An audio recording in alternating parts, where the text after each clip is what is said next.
there is something that has been very, very sensitive on my side, and that is regarding to relationships we have with friends.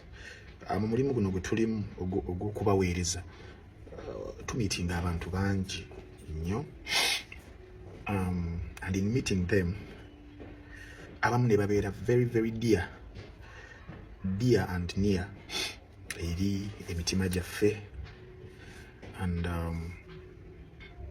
sometimes olw'omulimu guno ne mwesanga nga mu clashings here and there.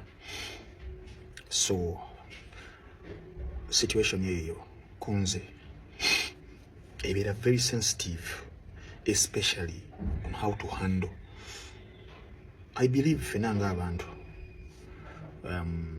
disputes, conflicts, fights biri part of us. Tuchankalana, tuyomba, tulwana, sometimes kwewalana, ndowooza byonna byonna Mukama yabitutondera, but how to deal with each one of them kyekyalibadde kisinga obukulu. So over the last 2 weeks, I think 2 weeks n'ennaku ezimu nafunamu embeera bwe zityo n'egimu ku mikwano gyange, and maybe how I handled in the first place probably teyali ntuufu, and I'm not trying to explain myself, but ngezaako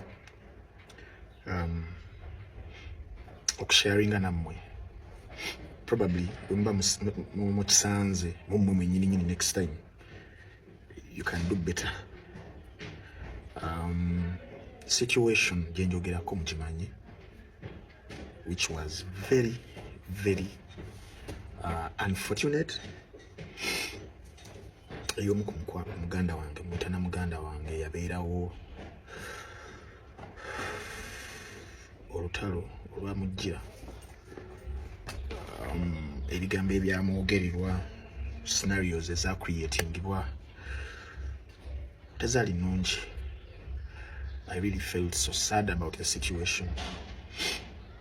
I watched the whole debacle unfold, but maybe even me, I didn't do better. I didn't do what I was supposed to do. Maybe I was confused. Maybe I thought I was handling it better, but maybe I didn't.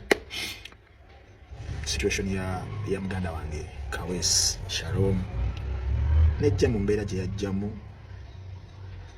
This is someone gwe mmanyi, amanyi mukwano gwange ennyo, muganda wange. Embeera yamutuukako, ebigambo ebyamwogererwa. Kutuuka olunaku olwaleero kyannaku nti okusinziira kunoonyereza yali alangibwa bwemage musajja wattu. Okituuka kunze mukwano gwe, ensobi egyo gye nasooka okukola, gye nalowooza nti maybe I'm doing it much better, kwe kwagala okweyambulamu omugwa ng'omulekemu maybe, ate nga nange nakikola nga ndowooza kyekyali better mu kaseera ako, obuta escalatinga lutalo, and nendabika nga yali amuliddemu olukwe for the lack of a much better word maybe. Nenga siwe kyali. This is someone gwenjagaliza eggulu n'ensi, gwenjagaliza ebirungi byonna, someone I'm very both sympathetic with and empathetic. Otogera ku sympathy and empathy tubikozesa interchangeably n'ebiina amakulu ga njawulo, naddala ku issue ya empathy. Otogera ku empathy still Shalom y'omu ku abo mikwano gyange gwe mmanyi ali very empathetic eri mikwano gye gyonna. In all stages of empathy, omuli cognitive, where someone understands someone's pain, the emotive where someone takoma ku understanding naye asharinga obulumi obwo n'omuntu, then the empathic action nagitaking okulaba nti omuntu oyo akimuyisaamu. He's one of those people. That's why aluma mango. And then omuntu what aba expecting bwatyo kyekimu. So I'm also that kind of person. And after all that happened, after the mistake, I will call it a mistake because I would have done much better. I got my phone, called my fellow, tried to understand him, which I would have done in the first place maybe. Tried to understand him, tried to feel his pain, tried to share his emotions, tried to share his Charlie Mkuberanga Itam. And I'm very happy. And right now he's doing much better emotionally. She's same, but moving forward,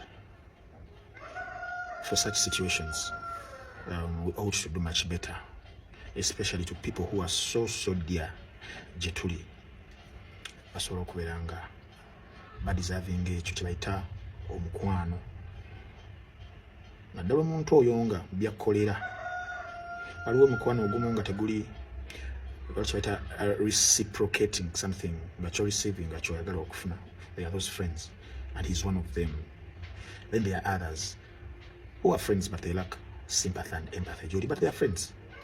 There are stages in friendship. That's what I wanted to let you know. So I don't know if whatever I've said has made sense, but what I wanted to bring out is we have to develop emotional support to people who are dear Jetuli in such situations of disputes, fights, conflicts, so that we maintain the good relationships moving forward, not to lose such people. So to you, my brother, Shalom publicly.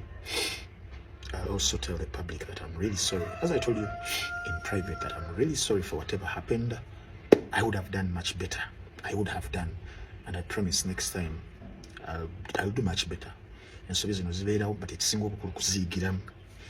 And I think I've learned a lot in these situations, especially keeping emikwano egimu ekitukoledde ebirungi nga ggwe. I can't shy away ugambe ensi how special you are. Mikwano, you're very, very special. I don't know how I can explain. It will take another day to explain that. But the whole world should know how special you are. The whole world should have a friend like you. The whole world should get near you to know how special you are. And sincerely, you're very special to me. Well renowned for her influence on East Africa's music and dance scene, Sheebah Karungi is an iconic figure in the entertainment industry. Her talent in being able to fuse her music and dance style together so seamlessly was probably one of the reasons for her booming success as an artist and a dancer. Her transformation and influence that she has brought about in the entertainment industry, dance as an element included, and that has to be one of the greatest legacies that any solo artist in Uganda or even in East Africa has ever left behind. Yeah, the legacy. Sheebah, as a great dancer as she is, has surprisingly no formal dance training. That's amazing. In the whole of her career, she was self-taught and she worked in isolation. That is when it came to perfecting the famous dance moves she's doing. She has had a strong ability as a child, one who grew up in the ghettos of Kawempe, to absorb and imitate what she saw quickly. So lacking a formal education, as I said, because yeah, she got it halfway. She got formal education, but halfway as she stopped in senior two. That's what she says. She went around performing in so many karaoke bars. Was it with the singers back then? So she learned by watching. And if I'm to quote one of the greatest entertainers of all, one of the greatest artists in the whole world, the GOAT, that is MJ, Michael Jackson, let me quote him. MJ once said, let's quote, "The greatest education in the world is watching the masters at work." Imagine. So I think that is what Sheebah did, probably. So making the best of the circumstances. I mean, making the best of her circumstance as a teenager. I think she was probably a perfectionist in so many aspects, including dance as the main element, spending hours refining her moves till they were flawless, and then she presented them on stage. We are talking about those karaoke nights back in the day, in the late 2000s, before she was poached by Mr. Ronnie Mulindo of the Obsession. So she gets her from Stingers then to Obsession, a music group. Her dance style, I think, was influenced by a wide range of both people and styles. That is, from R&B artists in the Western world, ballerinas, from sometimes jazz, street dances, and so many African American indigenous styles, including maybe even Africa. So this girl was very, very creative. The way she brought different techniques of her dance moves we are seeing her doing, taking whatever she saw and liked, probably even some dance videos she saw, and she made them own. So eventually, the dance style that became uniquely, which spanned a wide range of dynamically fluid, smooth dance movements to sharp, angular, and all those accented ones. Her smooth dance styles was visually appealing in that her movements in the dance were so connected, so they could flow from one to another at the same time. I mean, at the same time, her signature movement, such as that twerking and sensual movement, which most of you probably like about her in dancing, caused a sense of mystery to so many audiences, including me. How she perfected it. That is, especially, she seemed to be, as in she did it so effortlessly. Perhaps it was the desire of uncovering both mystery and mastery of her steps that sparked off so much interest in learning them. Then at the opposite end of the spectrum is her strong accented style of dancing, like that of the Yoruba dance in the Nigeria. The movements were so less connected, but much more punctuated. So that accented style of dancing really involved intricate body work and precise and sometimes isolation. Thanks for even her great body that looks very beautiful to execute that. So for me, Sheebah was born with a talented and creative mind. Her creation of the dance movements was closely intertwined with her connection to music. In her movement creation, she not only goes with the music, so in some cases, she goes even against the music as well. That is giving diversity to the fusion of music and dance. So she varies her movements with dance and music, that is through rhythm. I'm going to give you an example. There's what they call syncopation, or differing emphasis in music and movement. Another example, she chose to do so many sharp movements during the silence in her performances. Her accented movement, I've been saying, are usually done along with the bass beat of the drum and the music, and also sometimes she chooses to leave out certain accents and hit only some of them. You're talking about Sheebah. Her success as a musician and a singer has attributed to a lot of her Uganda and continental influence. The style of her dance complemented her music. Yes, they do. They complement the songs so that the two elements of music and dance come together as a package for her. So she built her image as an artist of that. This was possible because of her success in commercializing her dance element in her music. Yes, I'm talking about dance as an element and a powerful tool of her artistry. That is Sheebah Karungi for you, and so many are imitating that in this generation. We are seeing artists, the other pieces of this world. The rita dancehall, that is influence, that is cultural influence. Sheebah Karungi. Sheebah Karungi.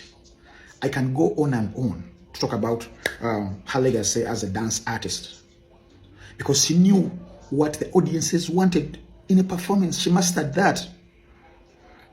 That is, I think she got that of MJ. MJ was like that. The most powerful element MJ had was the dance element. And we can argue back and forth that he is the greatest of all time. So Ugandans, why can't we argue for Sheebah's case that she's also one of the greatest artists Uganda has ever had, having the dance element at its top pinnacle? Would we have such a conversation? Would you welcome it? Maybe or maybe not. But that is Sheebah Karungi for you, bringing out just one element of her artistry that is called dance. And you saw how I explained how dance can change things for an artist and make them the greatest version of themselves. I remain Frank Ntambi Wayne Balkeza, the youngest East African professor. See you in my next edition for whichever artist I'll choose, maybe to speak the same volumes about one or two of their elements, those elements that have made them, create a legacy that we'll always ponder about. See you.